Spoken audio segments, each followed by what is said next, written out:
imágenes es por lo que se encuentran más trombosis. Vemos por eso más diagnóstico de trombosis. Quizás eso juega un papel importante en por qué tenemos mayor incidencia de trombosis ahora en pacientes con cáncer. Cuando explico los factores de riesgo de la trombosis, los podemos poner en dos categorías. Primero, los factores relacionados con el paciente y los factores relacionados con el cáncer. Una edad avanzada, a diferencia de lo normal en aquellos que no tienen cáncer, aquí lo que hemos visto es que las mujeres tienen un factor de riesgo de trombosis o haber tenido tromboembolismo venoso anterior o comorbilidades de los pacientes si tienen diabetes o disfunción renal, o si los pacientes tienen problemas de movilidad. Todo esto se conjuga: infección, obesidad, anemia, enfermedad pulmonar, renal, inmovilización prolongada y pacientes con padecimientos trombofílicos heredados o transfusiones sanguíneas. Esto lo hemos visto en varios estudios. Las transfusiones sanguíneas es un factor de riesgo independiente para mayor riesgo de trombosis. Cuando hablamos de factores relacionados con el cáncer, como dije antes, no todos los cánceres son iguales en cuanto al riesgo de tromboembolismo venoso. Tumores cerebrales, pancreáticos, renales estomacales, pulmonares, vesicales o uroteliales tienen mayor riesgo de desarrollar trombosis. Las hospitalizaciones de algunas quimioterapias como con gemcitabina, platinos, hormonales, terapias hormonales como tamoxifeno, que se utiliza para tumores BRCA positivos o antiangiogénicos, bevacizumab, claramente es uno que da mayor riesgo de trombosis, y el uso más de agentes de eritropoiesis para aumentar los niveles de hemoglobina cuando hay anemia por quimioterapia. Estos son factores de riesgo independientes para trombosis. Factores tisulares, ya les mencioné este. Y esta es una lámina muy llena, pero vamos a tomarnos un poquito de tiempo para verla. Vamos a ver por qué hay mayor incidencia de trombosis cuando hay cáncer. Vean ustedes que hay diferentes vías.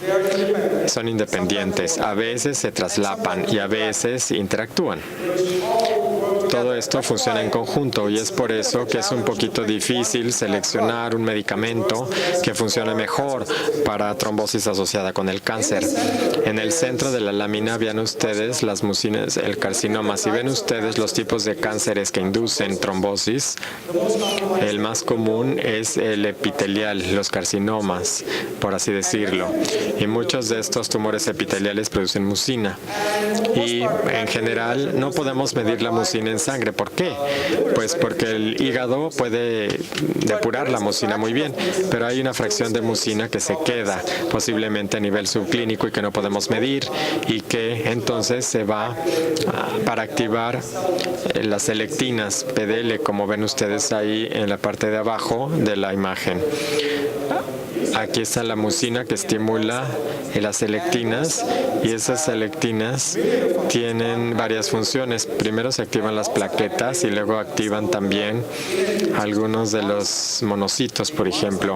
Los monocitos tienen un ligando, selectina P, y esta activación lleva a mayor propagación del coágulo, y ese es desde el punto de vista de las mucinas. Y otra es el factor tisular. El factor tisular se libera por las células tumorales, y en la siguiente lámina verán cómo se convierte en células tumorales, y luego entonces se convierten en micropartículas que tienen factores tisulares. El factor tisular está arriba, actúa como procoagulante o activa en la vía de la coagulación. Y luego vienen las plaquetas. Las plaquetas, aun cuando son células muy pequeñitas, la funcionalidad es sorprendente, lo que las plaquetas pueden hacer, y extienden su función incluso cuando mueren y se depuran de la circulación. Y por último, sabemos que el tejido tumoral tiene hipoxia en el microambiente, y la hipoxia puede inducir también diferentes cosas, incluyendo la inducción del gen MET, que puede llevar a activación de COX y otras vías antifibrinolytíticas. Ven ustedes entonces que hay diferentes vías que se conjuntan para poder ocasionar trombosis en pacientes con cáncer. Si vamos un paso más, si vemos aquí los estudios y las experiencias clínicas también, el medicamento que quizás sea más efectivo del resto es la heparina o medicamentos con heparina. Y como ven, muchas de estas vías se ven afectadas por heparina de bajo peso molecular o heparina, y eso explica por qué la heparina sigue siendo algo que sobresale con un medicamento bueno, quizá más efectivo para prevenir o tratar trombosis asociada con el cáncer. Aquí hay un trabajo que mis colegas en la clínica de Mayo hizo el doctor Fonseca, y de hecho el doctor Gabriel también es académico del Instituto Nacional de Cáncer en México y también estudió en la clínica Mayo en Arizona, y él también hizo trabajo. Esto se publicó el año pasado en la revista de oncología, y midieron la expresión del gen F3, que es el gen que traduce el factor tisular, y luego vieron diferentes tipos de tumores. Vamos a regresar una lámina.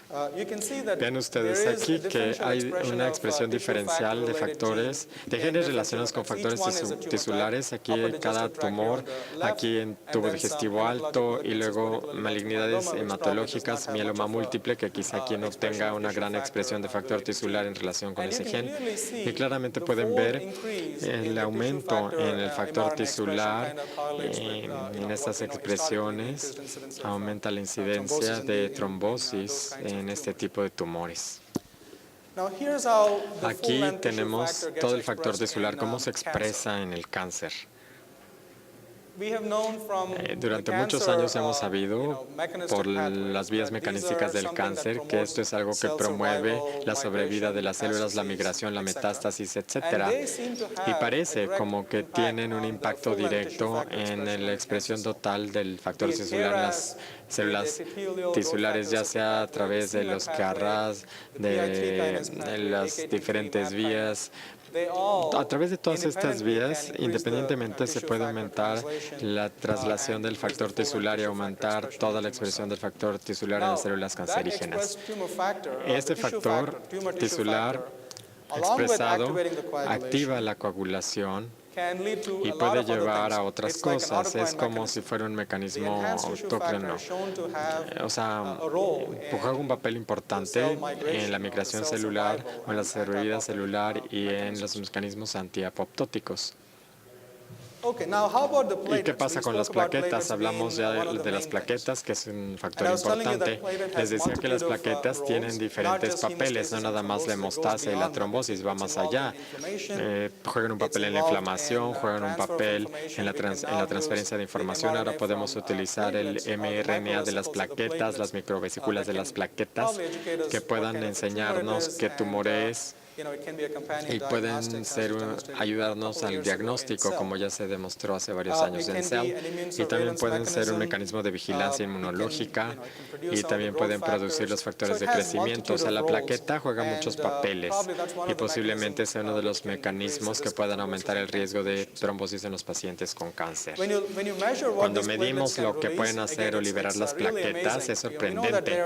Sabemos que hay alfagránulos, deltagránulos y otros vesículas secretoras. E interesantemente pueden ver ustedes que hay varias moléculas de adhesión P-selectina que acabamos de comentar como otro factor que se asocia con trombosis asociada con el cáncer, y los factores de crecimiento que quizá lleven a mayor progresión. Y vean ustedes los modelos de predicción. El recuento plaquetario es uno de los factores que puede predecir trombosis asociada con el cáncer. Micropartículas plaquetarias, no vamos a dedicar mucho tiempo a ello. Es lo mismo que participa en las vías de hemostasia, participan en el suministro de factores de crecimiento a distancia, y también involucran en la comunicación intracelular con la transferencia de microRNA y material genético. El polifosfato plaquetario es algo que estamos empezando a entender cada vez más. Es lo que libera las plaquetas. Y esto fue en el caso del cáncer de próstata, en donde hay liberación. Bueno, este es el polifosfato plaquetario, y independientemente puede activar el factor 12, que es la vía intrínseca que puede a la larga llevar a más trombosis. La red de trombina, lo último en este mecanismo complejo. Esto es lo que hace la trombina en un estado fisiológico normal. Ven ustedes que participa en la hemostasia, también participa en la regulación vasomotora a través de la dilatación de los vasos sanguíneos. Pero cuando hay cáncer y cuando la trombina se produce en cantidades anormales, esto es lo que sucede. Participa en convertir la sangre en un fenotipo protrombótico y luego también participa en otros mecanismos de proliferación celular. La trombina es algo que es algo muy importante, juega un papel importante para la progresión trombogénica en cáncer. Y aquí tenemos un último trabajo, un trabajo no con quimioterapia, sino que nomás tomó línea celular de cáncer y utilizó oligonucleótidos en sentido incorrecto contra trombina y vean, las células tratadas con sentido contrario no crecieron tan rápido como las otras, las de control. Al hablar de los modelos de predicción de riesgos, vámonos a la parte clínica. Ahora hablaremos de la ciencia básica o mecanismos de la trombosis asociada con el cáncer y cómo aplica esto a la situación clínica. En el año 2008, Corona y su grupo, antes en Rochester, hicieron un trabajo para llegar al puntaje de Corona muy sencillo. Utilizaron nada más las características clínicas, veían qué tipo de cáncer era, cuál era la hemoglobina, el nivel anémico antes de iniciar quimioterapia, cuál era el índice de masa corporal y el recuento plaquetario.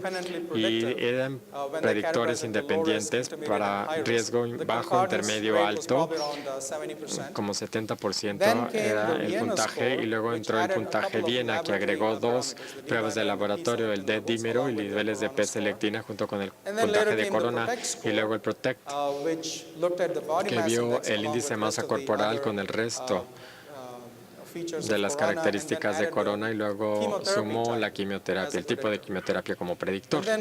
Y entonces, más recientemente, el puntaje Concord, que también básicamente estaba viendo el estado de desempeño y otras características clínicas. Este estudio, que se publicó recientemente en finales del 2017, comparó los modelos de predicción y lo que demostró es que posiblemente el puntaje de Viena y el PROTECT son mejores predictores. No son maravillosos, no es lo mejor. Como ven ustedes, la concurrencia es nada más de 0.6 o 60%, pero eso quizá fue el mejor de todas las 4 herramientas de predicción, el PROTECT y el Viena. La conclusión de este estudio es que, bueno, no es muy bueno para predecir trombosis, pero lo que tenemos es lo que tenemos por ahora. Quizá el PROTECT y el Viena son los que podemos utilizar actualmente para poder identificar el riesgo o los pacientes más bien que están en riesgo de desarrollar trombosis. Y por último, las implicaciones terapéuticas. No voy a hablar del tratamiento de trombosis asociada al cáncer, voy a decirles cómo se puede prevenir, cómo podemos reducir la morbilidad de la trombosis asociada con el cáncer. Se han hecho muchos estudios nuevamente. No voy a tratar de dedicar mucho tiempo para hablar de todos, pero sí quiero atraer su atención a este estudio que se llamaba SAVE-ONCO, que se publicó en el año 2012-2013 y que fue el estudio más grande con 3,000 pacientes más o menos, todo tipos de tumores, y lo que hicieron fue utilizar una heparina de bajo peso molecular, una heparina similar en comparación con el placebo, y a los pacientes se les daba la quimioterapia de acuerdo con el tipo tumoral, y lo que encontraron es que cuando utilizan una heparina similar reducen el riesgo de trombosis a 1.2%. En el grupo de placebo era 3.4%.